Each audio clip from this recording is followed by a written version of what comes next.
Bonjour. Aujourd'hui, posons-nous la question fondamentale suivante. Le soleil se lèvera-t-il demain? Ou plus précisément, quelle est la probabilité que le soleil se lève demain? C'est une question que se posait déjà Pierre-Simon de Laplace dans son ouvrage publié en 1840. Quand la probabilité d'un événement simple est inconnue, on peut lui supposer égale toutes les valeurs depuis 0 jusqu'à l'unité. On trouve ainsi qu'un événement étant arrivé de suite un nombre quelconque de fois, la probabilité qu'il arriva encore la fois suivante est égale à ce nombre augmenté de l'unité, divisé par le même nombre augmenté de 2 unités. En faisant par exemple remonter la plus ancienne époque de l'histoire à 5000 ans, on a 1 826 213 jours, et le Soleil s'étant levé constamment dans cet intervalle, à chaque révolution de 24 heures, il y a 1 826 214 à parier contre 1 qu'il se lèvera encore demain. Mais ce nombre est incomparablement plus fort pour celui qui, connaissant par l'ensemble des phénomènes le principe régulateur des jours et des saisons, voit que rien dans le moment actuel ne peut en arrêter le cours.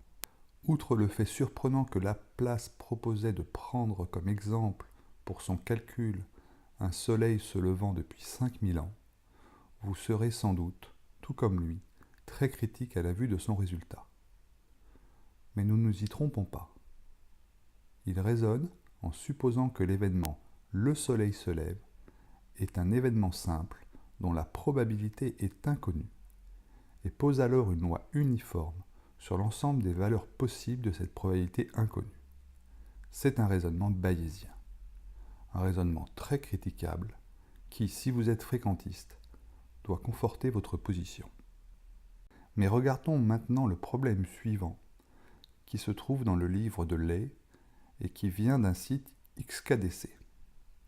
Imaginez-vous à Paris. Votre stagiaire est à Hawaï.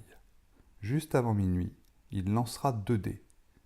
S'il tombe sur un double 6, il vous dira que le soleil a disparu. Sinon, il vous dira si le soleil a disparu ou non. Minuit sonne. Votre stagiaire appelle et dit que le soleil a disparu. L'approche statistique classique, fréquentiste, ne cherche pas à calculer la probabilité que le soleil se soit effectivement levé, sachant que le stagiaire a dit que le soleil a disparu. On calcule la probabilité sous l'hypothèse que le soleil n'a pas disparu, que le stagiaire ait dit « le soleil a disparu ».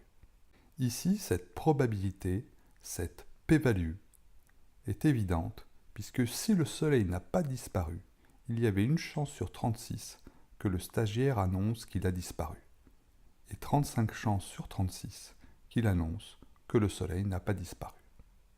La probabilité que le stagiaire ait annoncé « le soleil a disparu » sous l'hypothèse que celui-ci n'a pas disparu étant petite, en pratique inférieure à 0,05, le statisticien fréquentiste, fichérien, doit conclure au rejet de l'hypothèse et donc conclure que le soleil a bel et bien disparu. Vous voilà sûrement moins convaincu par l'approche fréquentiste et vous commencez sûrement à pencher du côté bayésien. Pour preuve, seriez-vous prêt à payer 50 € sur le fait que le soleil a effectivement disparu? Si vous y êtes prêt, je prends les paris. Mais fondamentalement, c'est quoi être fréquentiste? Le concept de probabilité est pluriel. On peut la voir comme une propension, un nombre de cas favorables sur un nombre de cas possibles, un degré rationnel de croyance, ou encore comme une fréquence limite ou non. Un fréquentiste voit la probabilité comme une fréquence limite, et un bayésien la verra comme un degré rationnel de croyance.